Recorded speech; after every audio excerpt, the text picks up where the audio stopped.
बाहर जोरों की बारिश हो रही है। किशोरी अपने कमरे में अकेला बैठा सोच रहा है कि आगे क्या करूं। इस बारिश के मौसम में सिर्फ किताबें पढ़ना और गाने सुनना काफी नहीं होता, कुछ और भी करने का मन करता है। किशोरी यह सब सोच ही रहा था कि तभी उसके दरवाजे पर दस्तक हुई। किशोरी की पत्नी लता ने जाकर दरवाजा खोला। अरे श्याम भैया, आइए अंदर आइए, आप तो पूरे भीग गए हैं। अच्छा हुआ आप आ गए, नहीं तो आपका दोस्त शायद आज पूरा दिन खिड़की के सामने बैठकर ही बिता देता। आइए बैठिए, इतना कहकर लता थोड़ा हंसकर रसोई घर में चली गई। श्याम ने किशोरी से उत्साहित होकर कहा, अरे किशोरी, इतने मनमोहन मौसम में इस तरह खिड़की के सामने बैठकर क्या कर रहा है? किशोरी ने उदास मन से कहा, अरे यार तो क्या करूं, मन नहीं लग रहा। श्याम ने हंसकर कहा, अरे तो इस तरह उदास होकर बैठने से क्या होगा, चल तारानाथ जी के पास चलते हैं। ऐसे मौसम में उनके पास जाकर कहानी सुनाने में एक अलग ही मजा आएगा। श्याम की बात को सुनकर किशोरी को जैसे एक नया जीवन मिल गया। उसने जल्दी से एक शर्ट पहना और लंबा एक छाता लेकर अपनी पत्नी से चीख कर कहा, लता मैं आता हूँ, तारनाथ जी के घर थोड़ी देर के लिए जा रहा हूँ, तुम खाना खा लेना। लता कुछ कहने ही वाली थी कि किशोरी और श्याम गेट खोलकर छाता लेकर उस झमाझम बारिश के भीतर न जाने कहां खो गए। श्याम ने किशोरी से कहा, किशोरी खाली हाथ जाना अच्छा नहीं लगेगा, देखो गरम गरम भाजी लेकर चलते हैं, तारनाथ जी को अच्छा लगेगा। किशोरी ने हाँ में सिर हिलाया। दोनों एक कागज के थोगे में कुछ गरम भाजी और एक सिगरेट का पैकेट लेकर तारनाथ के घर के पास पहुंच गए। किशोरी ने तारनाथ के घर के दरवाजे को 3 बार दस्तक दिया। अंदर से तारनाथ की बेटी चारी ने दरवाजा खोला। अरे किशोरी और श्याम चाचा, आइए अंदर आइए, पिताजी आप ही का इंतजार कर रहे हैं। श्याम और किशोरी दोनों अंदर आते वक्त ली हुए गरम गरम भाजी को चारी के हाथ में दिया और कहा, ले चारी, ये भाजी लेकर जा और गरम गरम चाय के साथ में लेकर आ। तारनाथ जी की कहानी और चाय दोनों मजा जाएंगे। चारी वो भाजी को लेकर अंदर चली गई। तारनाथ एक पुरानी चौकी के ऊपर बैठकर कुछ ध्यान कर रहे थे। उनकी आंखें बंद थी। उन्होंने अपने होठों पर एक अधेड़ सी मुस्कान लेकर कहा, आओ किशोरी, आओ श्याम, बैठो।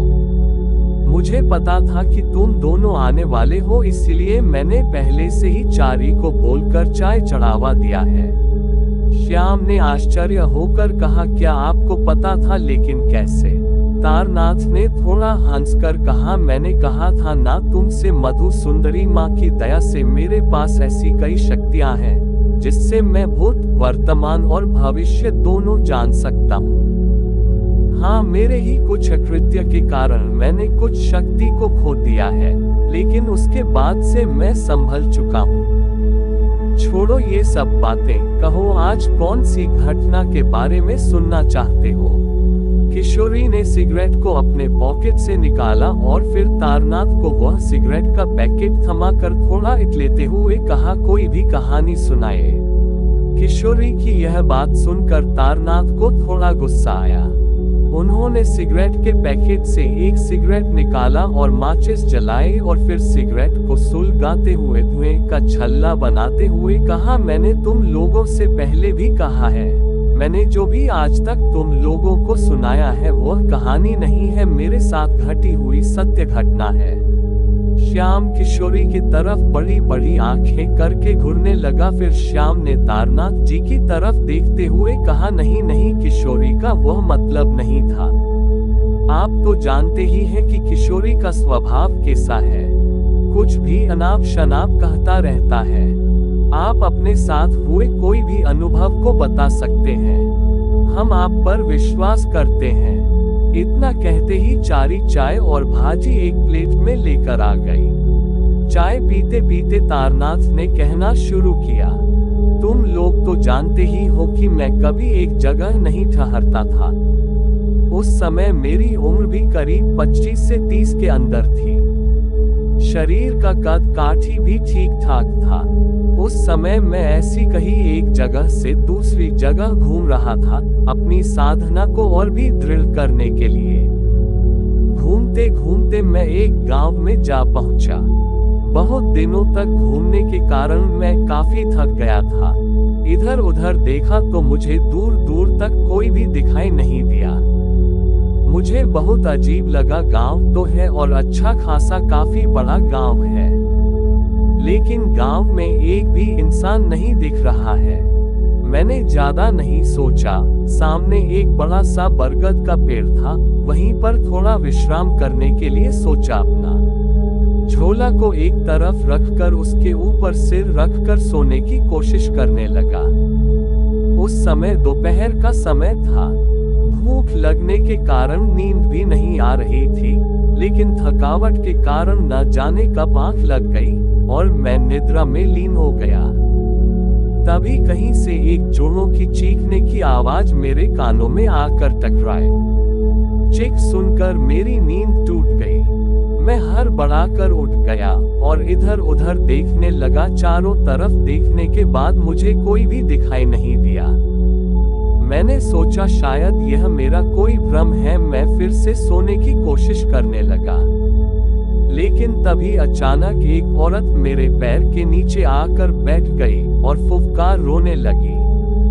मैं तराक से उठ गया और उसकी तरफ गौर से देखने लगा। वह मुझे देखकर और जोर से रोने लगी। फिर मैं उसके पास गया और धीरे से उससे कहा, बेटी तुम इस तरह से क्यों रो रही हो? तुम्हारा नाम क्या है? तुम कौन हो?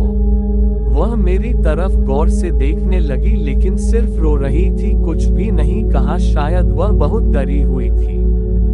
शायद नहीं, हाँ बिल्कुल बहुत डरी हुई थी। मैं फिर से उससे कहा, डरो मत बेटी, कहो क्या नाम है तुम्हारा और यहाँ इस वक्त इस तरह से क्यों रो रही हो? देखो तुम मुझ पर भरोसा कर सकती हो। मेरी इस बात पर उस लड़की को शायद कुछ भरोसा हुआ। उसने धीरे धीरे स्वर में कहा, मेरा नाम सुमी है, मैं इसी गांव में रहती हूँ। मेरे पिताजी ब्राह्मण हैं, वह एक पुजारी है। वह गांव के इसी एक प्राचीन काली मंदिर में पूजा करते हैं। पहले सब कुछ ठीक था, लेकिन कुछ महीनों से इस गांव में अजीब अजीब घटना घट रही है।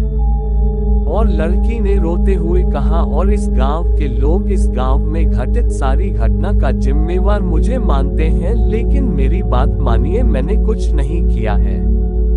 मैं बिल्कुल निर्दोष हूँ, मैं कुछ भी नहीं जानती हूँ। इस गांव में जो भी घट रहा है उसका जिम्मेदार मैं नहीं हूँ। वह तो कोई। इतना कहकर वह थोड़ा रुक गई और फिर कहा, इसलिए आज ये गांव वालों ने तय किया है कि वह लोग मुझे जिंदा जला देंगे। इसीलिए मैं वहां से भाग गई और यहाँ आकर छिप गई। इतना कहकर सुमी फिर से जोर जोर से रोने लगी। उसे देखकर लग रहा था कि वह बहुत डरी हुई है। मैंने उसे जमीन से उठाकर उस बरगद के पेड़ के नीचे बिठाया और कहा, तुम डरो मत, अगर तुम सच कह रही हो और अगर तुम निर्दोष हो तो मैं तुम्हारी मदद करूंगा, यह मेरा वादा है। उसने मेरी तरफ एक आशा भरी नजरों से देखा। फिर वह और भी कुछ कहने ही वाली थी कि तभी बहुत शोरगुल सुनाई दिया। मैंने देखा काफी सारे गांव के लोग दौड़कर कहीं जा रहे हैं। अरे नहीं, वह लोग तो मेरे पास ही इधर आ रहे हैं। मैं समझ गया ये गांव के लोग वही है जो सुमी को मारना चाहते हैं। मैं भी दृढ़ होकर खड़ा हो गया, सुमी को अपने पीछे कर दिया। इतना कहकर तारनाथ थोड़ा रुक गए। फिर किशोरी ने कहा, उसके बाद क्या हुआ? तारनाथ ने किशोरी के तरफ देखा, फिर कहा, उसके बाद क्या होना था? मैं ठीक सुमी के आगे डटकर खड़ा हो गया। उस समय जवान था, शरीर में गर्म खून का प्रभाव था। गांव वालों को इस तरह से आते देखकर मेरा खून जैसे खौल गया।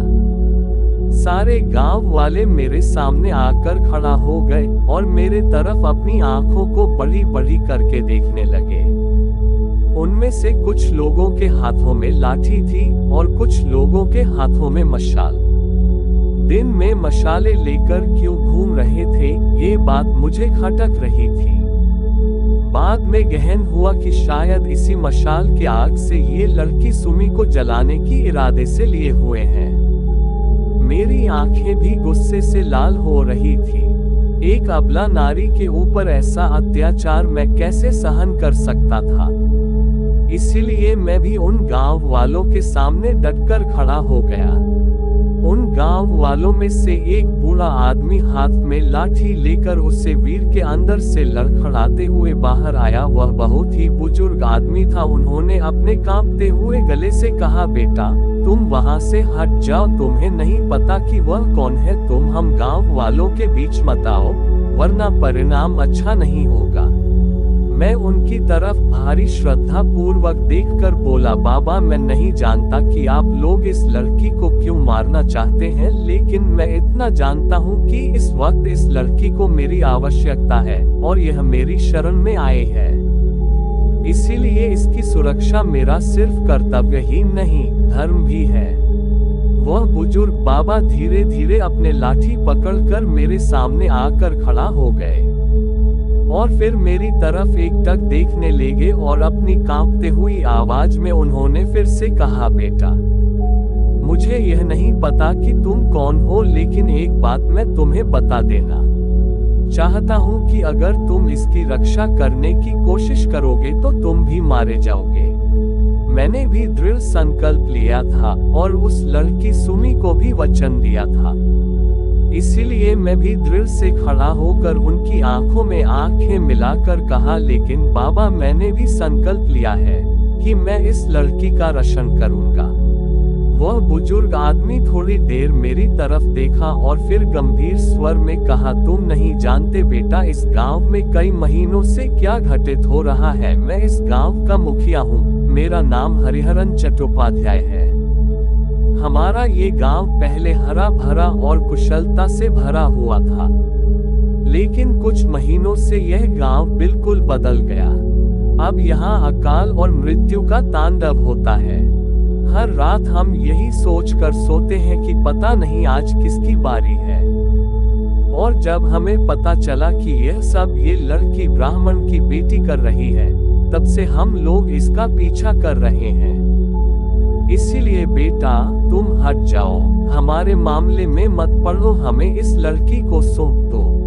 उसे बुजुर्ग आदमी की बात को सुनकर मैं थोड़ा सा नर्म हुआ और फिर मैं उनसे पूछा, आप मुझे बता सकते हैं, मुझ पर विश्वास कीजिए, शायद मैं आपकी कोई मदद कर सकूं। वह बुजुर्ग आदमी जो कि उसे गांव का मुखिया था, उसने मेरी तरफ बड़ी अजीब नजरों से देखने लगा। वह मुखिया मेरे सामने आकर मुझसे कहा, तो ठीक है, शायद ये घटना सुनने के बाद तुम हमारी मजबूरी को समझ जाओ। फिर वह मुखिया ने कहना शुरू किया, ये गांव पहले ऐसा नहीं थी। ये पहले हरी भरी और एक खुशहाल गांव था। हम लोग इस गांव में मिलजुल के रहते हैं। हमारा इस गांव का नाम है सोनाखाली। हमारा ये गांव भी इस गांव के नाम की तरह ही था, लेकिन एक दिन शायद इस गांव को नजर लग गई। हमारा इस गांव में एक मंदिर है, माँ काली का मंदिर। हम लोग ऐसा मानते हैं कि माँ काली हमारे इस गांव को रक्षा करती है।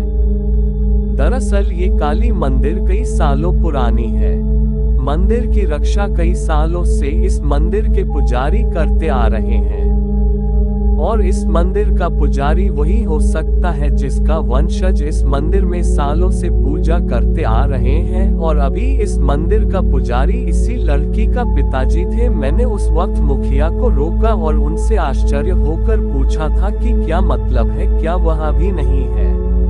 मुखिया ने बड़ा ही उदासी बड़े मन से कहा, हाँ वह अभी इस दुनिया में नहीं है, उनकी मृत्यु हो गई है। क्या मृत्यु? लेकिन कैसे? मैंने उनसे बड़े ही आश्चर्य होकर पूछा। मुखिया ने गुस्से भरे नजरों से देखा और फिर अपनी एक उंगली उठाकर उस लड़की के ऊपर इशारा करते हुए कहा, ये लड़की सुमी, इसी ने अपने पिताजी को मारा। मैं आश्चर्य होकर कहा, ये क्या कह रहे हैं आप? भला एक बेटी अपने पिताजी को कैसे मार सकती है? तब मुखिया ने कहा, विश्वास नहीं हो रहा है ना, लेकिन यही सच्चाई है। दरअसल बात उन दिनों से शुरू होती है जब पंडित शुभंकर मुखर्जी इस मंदिर के पुजारी थे और इस नालायक बेटी की पिताजी। इस काली मंदिर का एक ऐतिहासिक कहानी है। माना जाता है कि हर कौशिकी अमावस्या में मां काली के सामने बलि दी जाती थी। पुरातन काल में नर बलि देने की रीति थी, बाद में सिर्फ बकरे की, अब एकदम के लिए बंद हो गया है, सिर्फ फलों की बलि दी जाती है। सब कुछ ठीक था, पंडित जी मंदिर में पूजा करते थे, हम लोग सब खुश थे। लेकिन घटना तब से शुरू होती है जब से पंडित शुभंकर की बेटी सुमी इस गांव में रहने के लिए आई। उसके आने के बाद से शुरू होती है सब तमाशा। एक के बाद एक गांव वाले मरने लगे। पहले तो कौशिकी अमावस्या में ही सिर्फ लोगों की लाश काली मंदिर के सामने पड़ी हुई मिलती थी, लेकिन धीरे धीरे गिनती बढ़ने लगी, फिर हर महीने, फिर हर हफ्ते, और अब तो हम रात होते ही घरों के अंदर दुबक कर बैठ जाते हैं। अब मुखिया थोड़ा रुक जाता है, फिर मैंने मुखिया से पूछा, लेकिन इस सब से यह मासूम लड़की से क्या संबंध है? मुखिया मेरी तरफ गौर से देखने लगे, फिर वह धीरे धीरे मेरे पास आए और कहा, क्योंकि जब भी इस गांव में किसी की मृत्यु होती, वह लड़की उसी के लाश के सामने खड़ी हुई हमें पाई जाती है, खून से लथपथ। फिर हमने सुमी को इस गांव से अलग कर दिया, यानी गांव से निष्कासित कर दिया। गांव से निकाले जाने के वजह से वह लोग जंगल में रहने लगे। पंडित जी भी अपनी बेटी के साथ रहते थे। एक दिन पंडित जी ने भी मंदिर का पूजा करने के लिए मना कर दिया। तब से लेकर आज तक यह मंदिर बंद है, लेकिन फिर भी मौत का खेल नहीं रुका। फिर कल रात हम लोगों को जब पता चला कि हमारे गांव का एक जवान लड़का गणेश की लाश हमें काली मंदिर के सामने पड़ा हुआ मिला, तब हम लोगों का पारा 7वें आसमान पर चढ़ गया। हम लोगों ने तय किया कि इस लड़की को आज रात ही हम लोग मार देंगे। हम सब गांव वालों ने हाथ में मशाल लेकर उसके घर के तरफ गए, लेकिन वहां जाकर जो हमने देखा, उसे देखकर हमारे होश उड़ गए। हमने देखा कि सुमी अपने पिताजी के पास में बैठी थी और उसके हाथ खून से लथपथ थी, और वह अपना मुंह अपने पिताजी के छाती के ऊपर रखी हुई थी। देखकर ऐसा लग रहा था कि जैसे वह अपने पिताजी का खून पी रही है। ऐसा नजारा देखकर हम लोगों का खून खौल गया। हम लोग उसे पकड़ने ही वाले थे कि वह वहां से भाग गई, क्योंकि उसका घर अब जंगल में था। वह जंगल के अंदर कहां गुम हो गई, कुछ भी पता नहीं चला। कल रात से हम लोग उसे ढूंढ रहे हैं और अब जाकर वह मिली है, और आप उसे हमें सौंप नहीं रहे हैं। देखिए, हमारे गांव के मामले में मत पड़िए, उससे हमें सौंप दीजिए, हम लोग संभाल लेंगे और आप यहाँ से चले जाइए।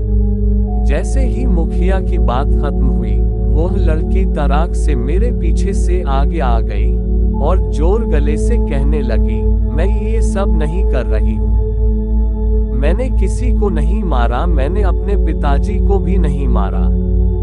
मैं अपने पिताजी को क्यों मारूंगी? मैं अपने पिताजी से बहुत प्यार करती थी, इसलिए मैंने अपना आर्कियोलॉजिस्ट का पढ़ाई पूरा करके इस गांव में आ गई थी। मैं सच कह रही हूँ, मैंने अपने पिताजी को नहीं मारा है, नहीं मारा है। ये कहकर वह जोर जोर से रोने लगी। फिर मैंने सुमी से पूछा, तो क्या तुम्हें पता है ये काम कौन कर रहा है? किसने तुम्हारे पिताजी को मारा? सुमी मेरी तरफ रोते और उदासी और डरा हुआ चेहरा लिए मुझसे कहा, हाँ मुझे पता है, ये काम कौन कर रहा है? कौन कर रहा है? मैंने पूछा। उसने डरते हुए और कांपते होठों से कहा, वह ये काम डाकिनी मुखिया ने सुमी की तरफ आश्चर्यजनक तरीके से देखकर पूछा। सुमी ने धैर्यपूर्वक कहा, हाँ डाकिनी, लेकिन तुम कैसे इतने यकीन के साथ कह सकती हो कि यह सब जो हो रहा है वह सब डाकिनी ही कर रही है? मैंने सुमी से पूछा।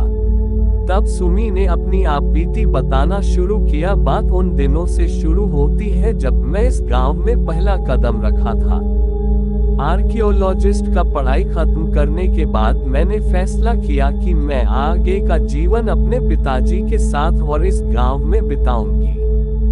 मैं हर रोज मेरे पिताजी के साथ वह काली मंदिर जाती थी और माँ की पूजा अर्चना करती थी। एक दिन पिताजी संध्या पूजा देने के लिए घर से निकले, तब मैं पिताजी से कहा, पिताजी क्या मैं भी आपके साथ चल सकती हूँ? पिताजी ने कहा, नहीं बेटी, अभी संध्या हो चुकी है, संध्या पूजा देने जा रहा हूँ, मेरे आते आते रात हो जाएगी और इस गाँव में अभी तक लाइट नहीं आए है और तुम्हें अंधेरे में चलने की आदत नहीं है, कहीं पे ठोकर खाकर गिर जाओगी तो बहुत चोट लगेगी बेटी। फिर भी मैंने अपने पिताजी से जोड़ कर के मंदिर जाने की विनती की। मेरे पिताजी मुझे मंदिर ले जाने के लिए मान गए। बस यही मेरी सबसे बड़ी भूल थी। रात को काली मंदिर जैसे एक रहस्य जैसी लगती है। रात को माँ और भी ज्यादा दिव्य और भयानक लगती है। माँ का ऐसा रूप देखकर कोई भी धैर्यवान व्यक्ति भी एक बार के लिए अपना धैर्य खो दे। मेरा मन भी एक पल के लिए विचलित हो गया था, लेकिन फिर मैंने अपने मन को संभाला। देखते ही देखते पिताजी का संध्या पूजा समाप्त हो गई। वह रात कौशिकी अमावस्या की थी, इसीलिए रीति के मुताबिक वह रात बलि की रात थी। इसीलिए पिताजी बलि की तैयारी कर रहे थे। मंदिर के बाहर काफी सारे लोग इसी इंतजार में थे कि कब बलि होगी, फिर वह लोग घर वापस जाएंगे। मेरी आंखें माँ की आंखों में से जैसे हट ही नहीं रही थी। तभी जैसे एक आवाज आई, ठीक माँ की मूर्ति के पीछे से। मैंने माँ की मूर्ति के पीछे की तरफ देखने की कोशिश की, लेकिन मुझे कुछ भी नहीं दिखा। तो मैंने सोचा कि शायद यह मेरा भ्रम है। थोड़ी देर बाद पिताजी का पूजा और बलि की तैयारी हो चुकी थी। अब इंतजार था तो सिर्फ बलि देने की कि तभी मेरे कानों में फिर से एक फुसफुसाहट सुनाई दी। मैंने इधर उधर देखा तो मुझे कोई भी नहीं दिखा, लेकिन अब वह फुसफुसाहट जैसे बढ़ने लगी। मैंने अपने कानों को अपने हाथों से ढक रखा था, लेकिन वह आवाज समय के साथ साथ और भी तीव्र होती चली गई। ऐसा लग रहा था कि वह फुसफुसाहट मुझे अपनी तरफ खींच रही है। अब मैं उस फुसफुसाहट की तरफ खींची चली जा रही थी। थोड़ी देर बाद वह फुसफुसाहट बंद हो गई। जब मैंने अपनी आंखें खोली तो मैंने देखा कि मैं ठीक माँ की मूर्ति के पीछे खड़ी हूँ। मैंने देखा कि मूर्ति के पीछे एक दीवार है और वह दीवार पूरी तरह निशानों से भरी है। मैंने झट से सुमी को रोककर उससे पूछा, निशान? कैसा निशान? उसने फिर से कहना शुरू किया। मुझे भी समझ में नहीं आ रहा था। मैं फिर से उसकी बात को काटते हुए उससे पूछा, लेकिन तुम तो एक आर्कियोलॉजिस्ट हो ना, तो तुम्हें तो उसे निशान के बारे में पता ही होगा। इस बार सुमी थोड़ा हिचकिचाई और फिर कहा, हाँ आप सही कह रहे हैं, लेकिन कुछ चीजें ऐसी होती हैं जिसे वैज्ञानिक को भी पता नहीं होता। मुझे भी समझ में नहीं आ रहा था कि आखिर वह निशान किस चीज की थी। इसी वजह से मैं उस दीवार को देखने के लिए सामने गई और जैसे ही मैंने उस दीवार की निशान को ठीक से देखने की कोशिश की तो मुझे कुछ अजीब सा दिखा। फिर मैंने उस दीवार पर अपना हाथ रख दिया और फिर जैसे ही मैंने उस दीवार को छुआ तो चारों तरफ एक रोशनी सी फैल गई और अचानक वह दीवार फट गई। फिर अचानक से सब शांत हो गया। उस रोशनी की वजह से मैं नीचे गिर गई। फिर वह रोशनी धीरे धीरे गायब हो गई। मैं उस समय बहुत डर गई थी और फिर भागकर माँ की मूर्ति के सामने आ गई। मैं बहुत हाफ रही थी, मेरा पूरा चेहरा पसीना पसीना हो गया था। मैंने मन में सोचा आखिर यह सब क्या था कि तभी मेरे पिताजी ने मुझे पीछे से पुकारा और कहा, बेटी तुम्हें क्या हुआ है? तुम चिल्ला क्यों रही हो और तुम तो पूरी तरह पसीने से भीग गई हो, क्या हुआ है तुम्हें? मैंने अपने आप को संभाला, फिर उनसे कहा, पिताजी आपने देखा वो रोशनी? रोशनी कैसे रोशनी? पिताजी ने पूछा। फिर मैंने कहा, क्या आपने नहीं देखा रोशनी? वो रोशनी चारों तरफ फैल गई थी। आपने नहीं देखा पिताजी? शांत हो जाओ बेटी, मैंने कोई रोशनी नहीं देखा। तुम किस रोशनी की बात कर रही हो? क्या हुआ है, साफ साफ बताओगी मुझे? मैंने डरते हुए कहा, पिताजी मैंने कुछ फुसफुसाहट सुनी और उस फुसफुसाहट के पीछे जब मैं गई तो मुझे एक दीवार दिखा। उस दीवार पर कुछ निशान बने हुए थे और जब मैंने उस दीवार को छुआ तो उस दीवार से अजीब सी एक रोशनी चारों तरफ बिखर गई और फिर अचानक वह दीवार पर एक दरार पड़ गई और अचानक से रोशनी भी गायब हो गई। पिताजी मुझे डर लग रहा है, क्या है ये सब? अच्छा ठीक है, शांत हो जाओ। चलो तुम दिखाओ कौन सा दीवार, चलो मेरे साथ, डरो मत, आओ मेरे साथ। मैं और पिताजी दोनों जब मूर्ति के पीछे वाली दीवार की तरफ गए तो मेरे जैसे होश ही उड़ गए। क्यों, तुमने ऐसा क्या देखा? मैंने पूछा। मैंने देखा कि वह दीवार बिल्कुल साफ सुथरा था, उसमें कोई भी निशान नहीं थी और ना ही कोई दरार। ये देखकर जैसे मेरे होश ही उड़ गए। फिर क्या हुआ? मैंने पूछा। फिर क्या होना था, सारा माहौल जैसे शांत हो गया।